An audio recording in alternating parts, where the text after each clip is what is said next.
Good evening and welcome to Tucker Carlson. You can't even really call it news anymore. It's some kind of Lucy in the sky with diamonds scenario on display every single day. Last night, the president of Ukraine showed up in the Congress wearing a green sweatshirt and cargo pants for maximum disrespect and demanded the United States continue to spend more on his country's border security than we spend on our own. That actually happened. It was a pretty cheeky performance if you think about it. But like Sam Bankman-Fried before him, Zelensky put a salesman's gloss on what otherwise might look very much like a scam. So the tens of billions of dollars you'll be sending me is not charity, Zelensky explained. It's not a gift. It's not like the 20 bucks you gave the homeless guy at Union Station this morning for a quart of vodka. No, it's not that at all. This money, Zelensky said, is, quote, an investment. Ooh, an investment. So what exactly are the terms of this investment now that we're talking finance? When do we get our dividend checks? Well, Zelensky didn't specify that, though at one point in his speech he did provide a hint. Are the tens of billions of dollars you're sending me with no audit and no concrete proof of what I'm actually doing with it, will all that money be, quote, enough? Zelensky asked rhetorically. Answer? Not really. Not really. In other words, the return on our investment in Ukraine will be more pitches for more investments in Ukraine. Give me money so I can demand more money. That's what Zelensky promised us last night. And under certain circumstances, that might actually be fine. If nothing else, Zelensky is quite an audacious young entrepreneur with the kind of pluck and fast-talking shamelessness where you think, this guy's either going to wind up in prison or very rich, and maybe both. And there are times when you might want to throw a kid like that a few bucks just to see where it goes. You don't know.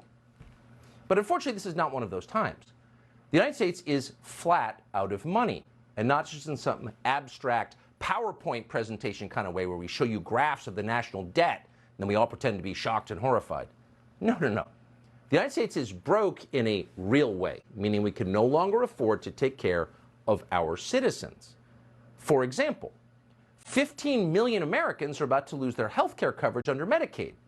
Now, these are people who got coverage during COVID but will now lose that coverage thanks to a provision in the $1.7 trillion spending bill that's about to become law. As CNBC reports, governors of various states have informed the Biden administration that the cost of keeping all those people on Medicaid is, quote, too high. And it is high. Undoubtedly, it is high. How high is it? Well, over the last 3 years since COVID began, the federal government spent about $100 billion on extra Medicaid payments to Americans. That's a lot of money. How much is it? Well, it turns out that $100 billion is roughly what Congress has sent to our fast-talking Ukrainian friend in the sweatshirt in less than a single year. Just for comparison, just so you know what the priorities are in Washington. Your health care is just too expensive, sorry, and your border is too. Can't afford it. But for the strong man who runs Ukraine, no cost is too high. That's real. Does that frustrate you? Does hearing the details infuriate you as a citizen?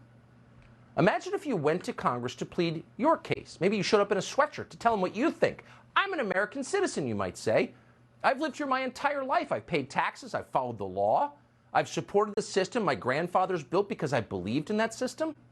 And now, because corrupt ghouls like Janet Yellen at the Fed so completely devalued the U.S. dollar and so completely hollowed out our economy, I can no longer afford to go to the doctor as an American citizen. Please help me. So if you showed up on the floor of the House of Representatives wearing a sweatshirt and said that, what kind of response do you think you would get? Would the response look anything like this?